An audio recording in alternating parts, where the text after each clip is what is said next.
Hello everybody, welcome to Learn to Defend Cyber. My name is Joseph. Today we are going to be working on Try Hack Me's Advent of Cyber Day 13. So Day 13, I went ahead and got it started over here. Day 13 seems to be about WebSockets. So WebSockets are pretty interesting. It looks like we're going to be exploiting WebSockets since today is a red team exercise. Today is called It Came Without Buffering, It Came Without Lag. So we see this sockmas was packed with exploits and hacking. Today's threat, an app which allows where's car tracking.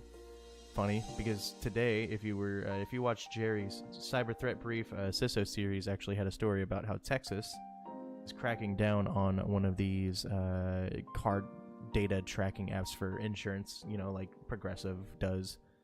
Either way, mere malware, no doubt. Well, that's their suspicion. For Glitch and McSkitty, their proof was the mission. So, it sounds like we're going to be taking advantage of WebSockets a little bit. Wares are all about security. The Glitch discovers that that an app is illegally tracking the cars in Wareville. Not many car thefts in the city warrant such an extreme measure.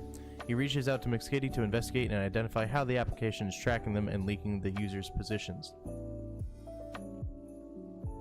So I went ahead and started the VM and attack box that we're going to need, so they should be ready to go. So let's talk about WebSockets. So WebSockets are an alternative to HTTP requests. I like to think of them as a more real-time alternative to HTTP, where HTTP, you'll have to establish a connection and poll for changes. WebSockets just send you the changes as they happen. It keeps the connection alive, whereas HTTP is going to close this connection after you're done with each request, right? So imagine they have an example in here, I believe. Yep. WebSocket's great for chat apps, real-time games, and any live data feed. So we'll use chat apps as an example. Imagine you were sending a message to someone and it was over HTTP. Every time you wanted to check for a update for requests, it would be HTTP would basically go, hey, is there an update? No. Hey, is there an update? No. Hey, is there an update? No. Right? Until something happens and it goes, is there an update? And it goes, yeah. And then it sends the update and that connection is made again. And you have multiple connections that happen. Whereas WebSockets, basically you just go, okay, we're talking now until I decide we're not talking anymore. And you sit there and you have it open, you send a message, it receives the message, it sends the or it gets a message from somebody else, it sends it to you. It's a you know, that's a Monday way of explaining it. They do break it down a little bit better right here. Once the connection is established, it remains open. As I was saying, it allows the server to push updates to you whenever there's something new. So let's talk about the vulnerabilities in WebSockets a little bit, right? You've got weak authentication and authorization. Unlike HTTP, WebSockets don't have any built-in ways to handle authentication or session validation, so it sounds like it's pretty weak to session stealing. Message tampering. Since data is flowing back and forth constantly, that means attackers could intercept and change messages if encryption isn't used. Yeah, so that, remember when we think about security, we're thinking about the CIA triad. You have confidentiality, integrity, and availability. That would be a, not only is it exposure to confidentiality, but it's also integrity, since you're being able to change the message entirely. You have cross-site WebSocket hijacking. When an attacker tricks a user's browser into opening a WebSocket connection to another site, you may be able to hijack the connection or access data meant for a legitimate server. So basically, it just takes the session that you would be establishing with the intended server and pilfers it and does whatever they are going to do with it. And of course, denial of service. That would be that availability attack. Whenever WebSocket connections stay open, they can be targeted by DOS. The attacker could flood the server with a ton of messages, potentially slowing it down or crashing it altogether. Basically the same goal as most denial of service attacks. So what is WebSocket message manipulation? Basically, to boil it down in the simplest of means, WebSocket message manipulation is exactly what it sounds like. You take the message as it's being sent or potentially received, and change the data inside of the message so that you get unintended returns. Imagine a web app using WebSockets to handle money transfers between accounts, and if an attacker got a hold of the message before it hits the server, they could change the amount being transferred or even send money to a different account. Yeah. So as I was saying, you basically are able to change the values in the requests or the, well, really in the requests to have unintended reactions. So here are the impacts. You have things happening without permissions. You can tamper with the WebSockets and carry out unauthorized actions such as purchases, transferring funds, changing account sendings, many, many more. Depends on what the WebSocket's doing. What's going on, Brandon Maverick? Welcome. You can gain extra privileges. Maybe there's a flag in there that determines what kind of user you are. If you change it while it's in transmission, you may get additional information. Messing up data. Again, we're talking about integrity, right? So data corruption is very possible. Crashing the system. This goes back into that DDoS type style where you are going to spam the server with bad requests, causing it to slow down or crash depending on if you're able to consume enough of its resources. Exploitation. They want us to go ahead and head to 10.10.55.18. By the way, that IP address is going to change. If you're following along at home, you get your IP address. It's dynamically assigned after you click that Start Machine button. I already have our attack box set up. You get the attack box up here, all the way at the top. And since we're going to be trying to manipulate messages, we're going to want to actually start a burp suite so that we can capture those requests as they happen. So Burp Suite we've used a couple times during the advent of cyber so far. Burp Suite allows you to not only interact with HTTP, which is what we have been doing, but you can interact with WebSockets as well.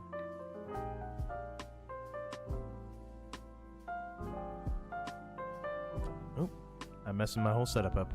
Sorry about that. Oh, don't tell me that it hasn't been showing my browser this whole time.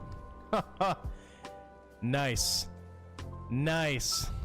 Sorry. I did not select my browser. I'm sorry about that, y'all. Thank you, Cartoon Boom, for pointing that out.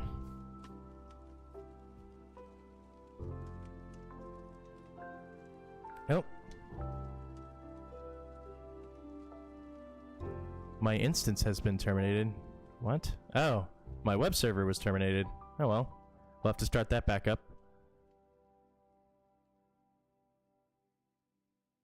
Alright, now that I got that sorted out.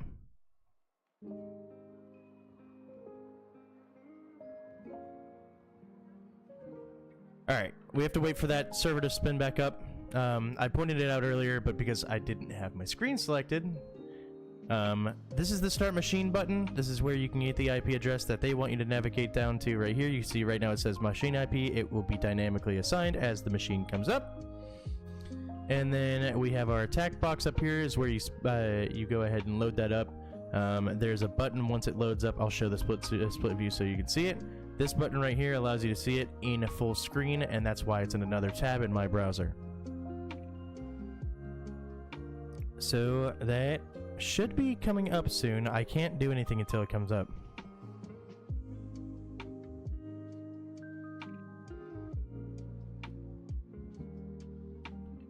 See here, we can read a little bit more at least. Maybe we'll get an idea of what we're supposed to be doing. So they're wanting us to actually use the Foxy proxy built in instead of using the burp browser. So actually, let's go ahead and set it up to do that. We'll go to Firefox over here and turn Foxy proxy on.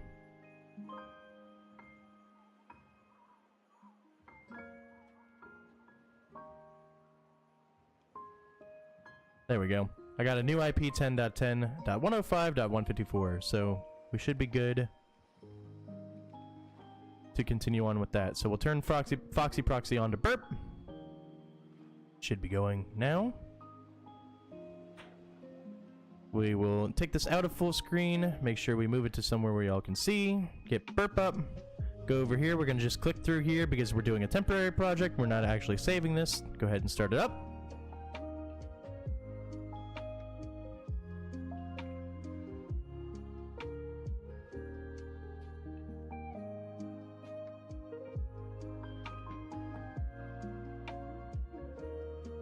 It's thinking about it. What's going on, Jose? Welcome.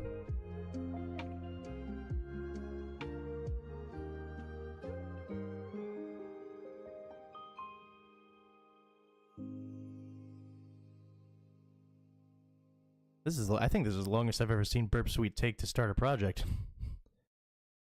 There we go. Go over to the proxy tab. And we can go ahead and actually turn off intercept so that traffic will flow. And we'll go to that. We'll go to that site that we were provided. This is this car tracking app we were talking about. That apparently Mayor Malware is calling illegal. So it looks pretty simple, right? We've got Glitch's car. We can track Glitch's car, see where he's going. We've got people talking in a chat over here.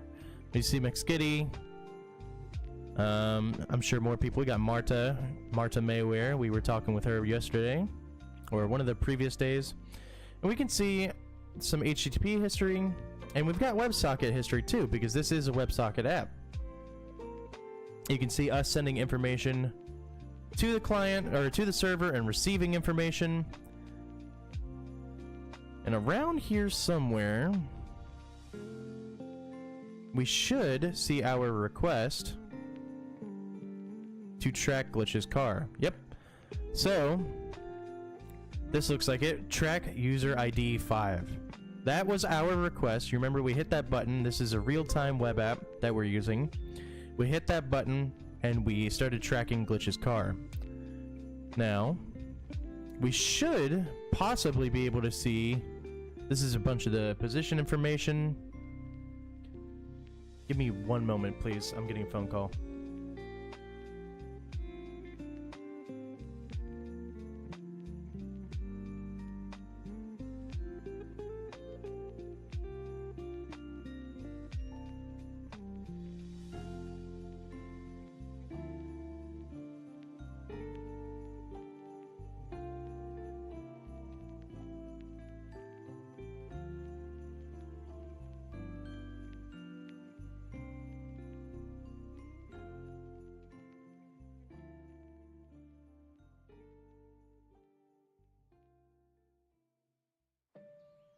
Okay, sorry about that. I had an important call pop up. I did not mean for that to happen right now, but it happens. So we're receiving position data. Let's go back to where we were. Around here we should be able to see, probably, if we can identify. Let's actually stop tracking the car so that we get a little less noise. I want to see if we can see these messages coming through. So, let's see. Oh, there we go. To client. Here we go. Message, text, car accident, call, number, sender ID tells you who's sending it. And then I'm sure if we were to send something as well, like if we were to say, hello world, we should see that go through as well because we're sending information to the server. Yep, here we are. Sending message hello world as sender number 5. So let's see what we can do with that. Alright, we already got all of this launched, and we found some of this. Burp proxy intercepts the traffic. If we were to turn the intercept on, we could actually stop it before it goes through and modify that traffic. So this is a little bit of that vulnerability we were talking about earlier. While I had the screen not selected on the web browser, we can go back to it. We have that WebSocket message manipulation. So we're gonna want to be we're gonna want to manipulate some of this data before it goes out. So let's turn intercept back on and see what they want us to do. Okay, so we can change the value of user ID parameter from 5 to 8. So over here, let's go ahead and I guess it wants us to hit the track button. Let's go ahead and hit the track button. Boom. We have our request to the server. and we can modify this data. So right now, we should only be able to track the glitches car. But it wants us to track user ID 8. I don't know if it gives context as to who user ID 8 is. Does not look like they do.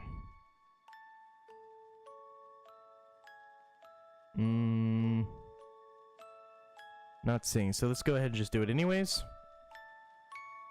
And we'll forward that traffic. Alright. Turn intercept back off. So we're moving again. Whose car are we tracking?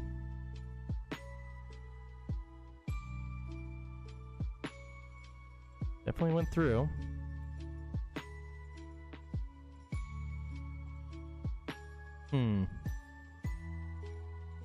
I may not have done that right. Let's try it again.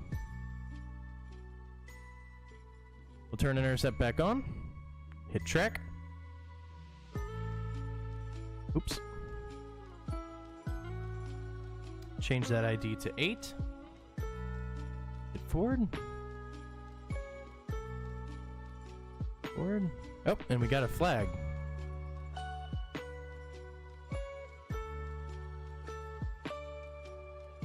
I believe if we turn intercept back off.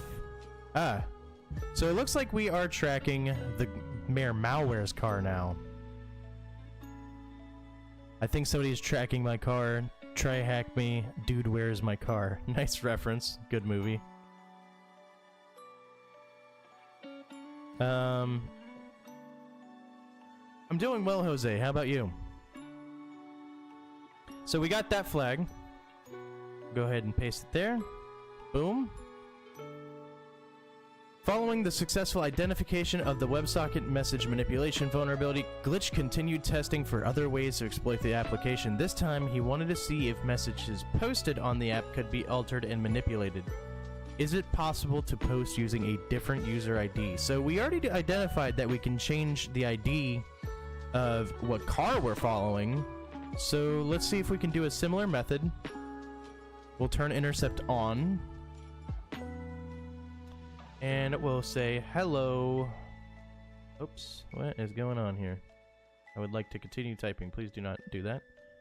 Hello world. Hit send. We see our request go out. And we do have sender IDs, much like the tracking user IDs. We can change that to 8. Hit forward. Receive it. Keep forwarding it. Do we get anything? There we are. So we did post. We posted as somebody else. We posted as Mayor Malware. I didn't send that last message. What is happening? And then it gives us a new flag. So it's a pretty simple day, it seems. My name is Malware. Mayor Malware. They're starting to sprinkle in movie references. I like it. Yeah, I mean, that's it for today.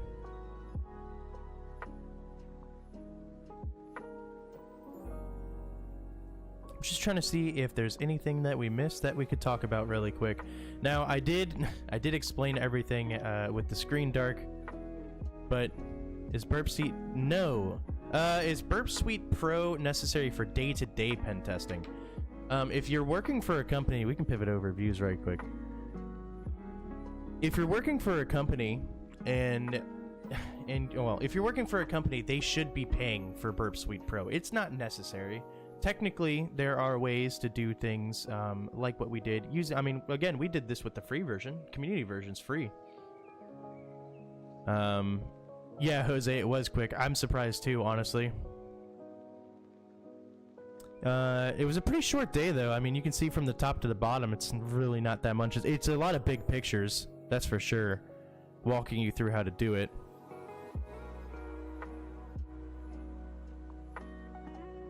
Oh, it seems like we should have messed with our WebSocket interception rules. I would say, so, is it necessary for Burp Suite Pro? Sorry, I got distracted. I would say no. You can definitely use the community version. Are open safe alternatives, or are open source alternatives safe too? Do your research. It depends on the alternative. I want to say Zap is the main competitor to Burp. Let me actually verify that. I want to say it's called Zap.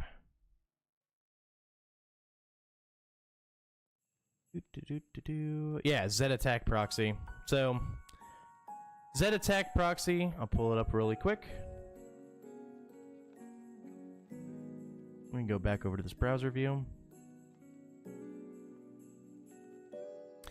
So Attack Proxy is Zap. Attack Proxy is free, open source, and it's very, very well renowned. Many people use Zap. So that's definitely a tool that you can look into if you're looking for a Burp alternative. Again, Burp does have its community edition, which is free. And when you are in a pen testing firm, they should definitely be, if you need something in the Pro suite that's not available in the community suite, then definitely look into seeing if you can get that somehow. What's going on, FedEx? You caught me right at the tail end. Today was a fairly short day. We'll pivot back over to the other view. Yeah, so Attack Proxy, and there's some other alternatives. Just look up like Burp alternatives. I know Zap is the one that I know the most from the alternatives. I've always just used Burp Community because I've never had any needs for any of the Pro features. There's a lot of, I mean, with the market, there's a lot of alternatives to a lot of things. Like, people think you need Nessus to run vulnerability scans, but Nessus costs a lot of money. Nessus is a great tool. Nessus is a great tool, but there's things like Qualys, right? Qualys is also a good tool, and then you've got, you know, of course, you've got what is there? There's Rapid7, I think Tenable, but as far as it, oh, what's going on, Tyler? We were wrapping up the room. You're killing it super fast. All rooms would take me years to complete. No, FedEx, this was just a shorter room. Tyler, you missed me playing with Burp. While Tyler's here, actually, great person to ask. Burp alternatives. Cartoon Boom was asking about Burp alternatives. They were saying, is it necessary to have a Burp Suite Pro? And what are some alternatives? I told them about Zap. Okay, Tyler says Kaido. I actually haven't heard of that one. Let's pull it up. I've not heard of this one.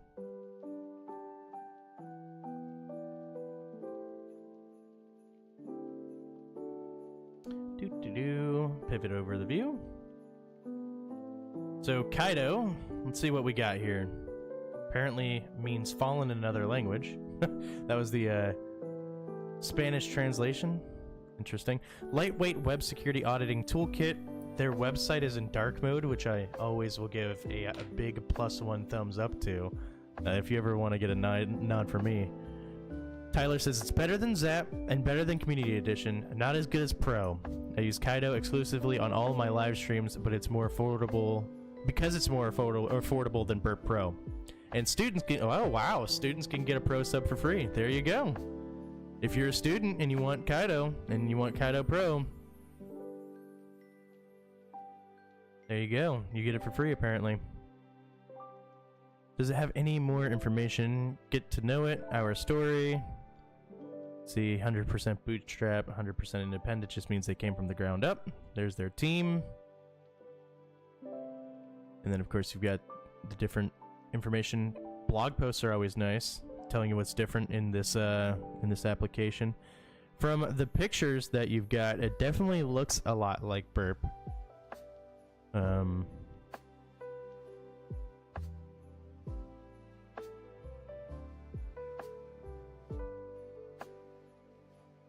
Yeah, I mean, you've got, it looks like you got the intercept function, definitely have the HTTP, replay attacks, automation, not bad. Their documentation, oh yeah, docs right here, boom.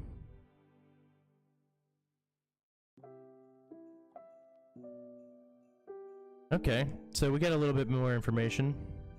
Let's go to capturing and inspecting traffic. What do we got? So we got the intercept function. Can I blow this up a little bit? This is just gonna mess with the page.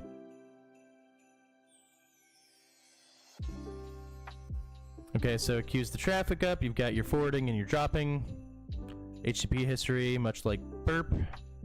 So what's included in Pro that you don't get for normal, or is it only Pro that you can get it? Is there a document on that? Does not look like it. Maybe in the FAQ? Okay. Kaido has a free basic plan. We also offer Pro, which includes additional advanced features. What advanced features?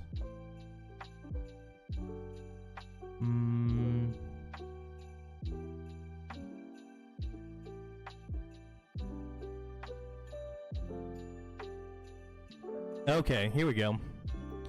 So it looks like you get 2 projects on basic where you can get unlimited, 5 workflows where you get unlimited. Okay, so gives you an AI assistant, unlimited installations. I don't know what nightly builds means, but you get nightly builds. That's pretty cool. Pro gives you access to some extensions and an AI assistant. Okay, so Tyler's dropping knowledge over here.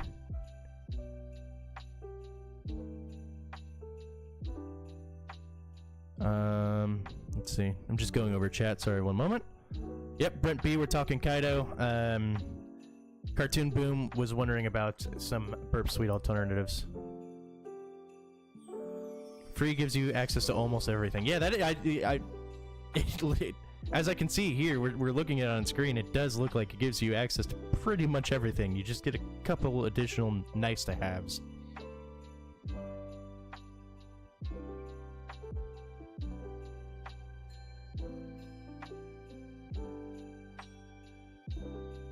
Tyler's who I heard about Kaido from. Yeah, he's a wealth of knowledge when it comes to red teaming. I'm hoping we I'm hoping we come back to some blue team rooms, because I mean, as much as I love learning new things, I would love to be able to provide some value as well. I mean, I knew about WebSockets. That's always nice.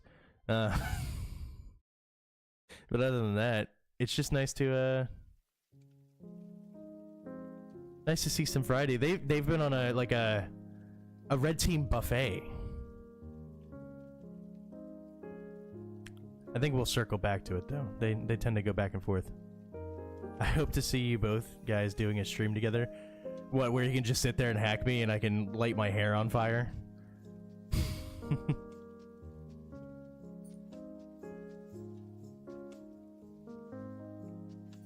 That's an idea. I mean, Try Hack Me has the King of the Hills. Tyler would so win. Tyler would so win.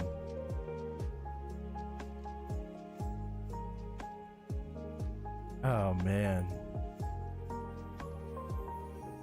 We should definitely do a King of the Hills sometime.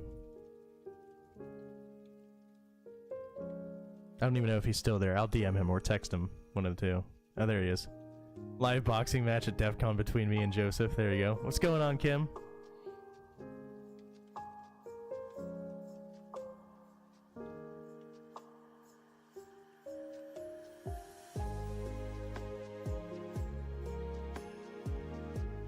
It may have been before I ended it. You made it like right before I ended it. Yeah, I'm actually about to clear it out.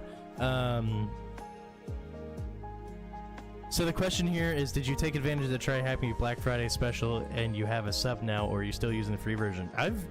When I started streaming the Advent of Cyber, I was using a paid version. It's just that the paid version still is a little slow. I like the fancy chat box. Thanks, I made it myself. I used some of the resources that comes with this scene and slapped them together and made a chat box.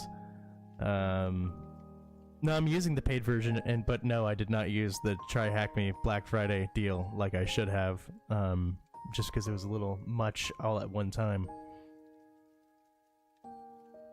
$88 for it. No, it is absolutely a steal, but I had bills. Am I on OBS? I'm on Streamlabs, which is OBS. I'm going to pivot over to OBS, but for sake of getting things done quickly, I use Streamlabs because it's a lot more Fisher Price. I'm building out OBS scenes in the background right now, so we will eventually pivot over.